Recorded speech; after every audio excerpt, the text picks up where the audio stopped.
Maharajpur Samajwadi party के नेताओं ने फतेहपुर से सपा सांसद नरेश उत्तम पटेल के कानपुर स्थित आवास पर हुए हमले और महाराजपुर में एक छात्र की संदिग्ध मौत के मामले को लेकर पुलिस आयुक्त को ज्ञापन सौंपा है। सपा नेताओं का आरोप है कि 17 और 18 अप्रैल के दौरान बर्रा के दामोदर नगर स्थित सांसद आवास पर भाजपा महिला विंग की कार्यकर्ताओं ने प्रदर्शन किया, जो बाद में हिंसक हो गया। इस दौरान पोस्टर बैनर फाड़े गए और अभद्रता की गई। सांसद नरेश उत्तम पटेल ने आरोप लगाया कि पुलिस की मौजूदगी के बावजूद उनके घर पर हमला हुआ। वहीं महाराजपुर स्थित रामानुज भागवत वेद विद्यापीठ में एक छात्र की संदिग्ध मौत को लेकर भी सपा ने सवाल उठाए हैं और निष्पक्ष जांच की मांग की है। सपा नेताओं का कहना है कि जैसे विपक्ष पर कार्रवाई होती है, वैसे ही भाजपा कार्यकर्ताओं पर भी सख्त कानूनी कार्रवाई होनी चाहिए। इस दौरान विधायक नसीम सोलंकी, अमिताभ वाजपेयी समेत कई नेता मौजूद रहे। दो महत्वपूर्ण मुद्दों पर हम लोग आए थे। एक तो जो गौरिया गांव में एक हृदयविदारक घटना हुई है, उसके विषय में हम लोग अपनी बात कहने आए थे कि पीड़ित परिवार से हम लोग मिलकर के आए हैं।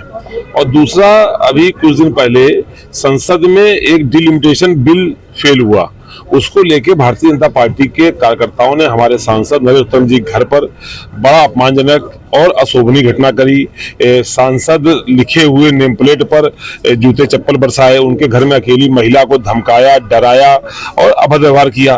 कुछ नेताओं कार्यकर्ताओं ने बड़े नेताओं के नाम के पुतले बना करके उन पे जूते चप्पल रख करके फोटो खिंचाई। ये सारा संसद का और इस लोकतांत्रिक व्यवस्था का अपमान है। लोकतंत्र में विरोध करने के तरीके होते हैं, पर उसकी मर्यादा होती है। तो ये सारा जो एक्टिविटी हुई है, जिसमें आपराधिक घटनाएं भी शामिल हैं, जिसमें लोकसभा के विशेषाधिकार का हनन भी शामिल है और आपराधिक घटनाएं हैं, इन पर सख्त कार्रवाई करे जाने को, वो कार्रवाई जो यदि विपक्ष का व्यक्ति करता तो जो कार्रवाई होनी चाहिए, वही कार्रवाई भारतीय जनता पार्टी के जो गुंडा प्रवृत्ति के कार्यकर्ता हैं उन पर करे जाने की मांग को लेकर हम लोगों ने राष्ट्रपति को संबोधित ज्ञापन दिया है और एक पुलिस कमिश्नर को एक तहरीर दी है अर्पित यादव पार्षद की तरफ से। तो अभी क्या है वहाँ पर, मतलब पुलिस जो कमिश्नर है उन्होंने क्या आश्वासन? हमें उम्मीद है, उन्होंने अच्छे ढंग से बात सुनी है, तो हमें उम्मीद है कि वो निष्पक्ष कार्रवाई करेंगे। हमने ये की बात कही कि वही कार्रवाई होनी चाहिए, चाहे वो रूलिंग पार्टी के क्यों ना हो, और जो आपराधिक घटनाएं हैं और विशेषाधिकार के हनन की जो घटनाएं हैं उन पर वही कार्रवाई होनी चाहिए जो किसी भी नागरिक पर होती, वही कार्रवाई उन पर होनी चाहिए।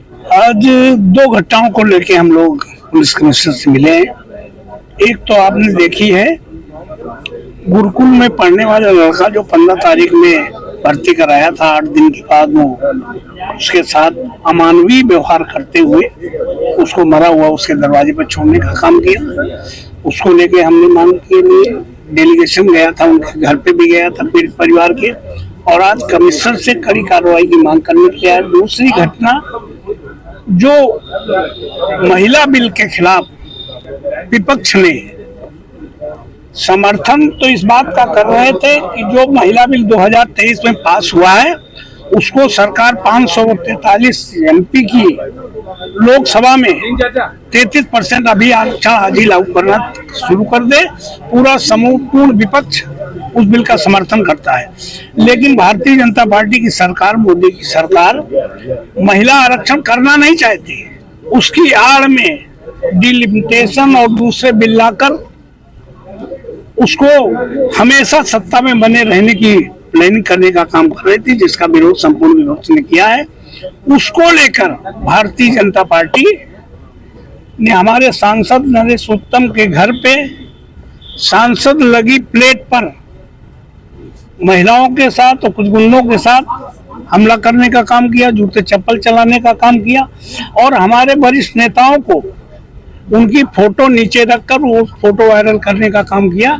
इन घटनाओं को हम लोगों ने, पूरी समाजवादी पार्टी ने कमिश्नर से मांग की है कि अगर कोई विपक्ष का आदमी सत्ता पक्ष का पुतला फेंके, किसी मंत्री का फूके, तो जो कार्रवाई होती है, अभद्र व्यवहार करे, जो कार्रवाई होती है वो कार्रवाई सत्ता पक्ष के साथ भी हो, इसमें कोई भेदभाव न किया जाए।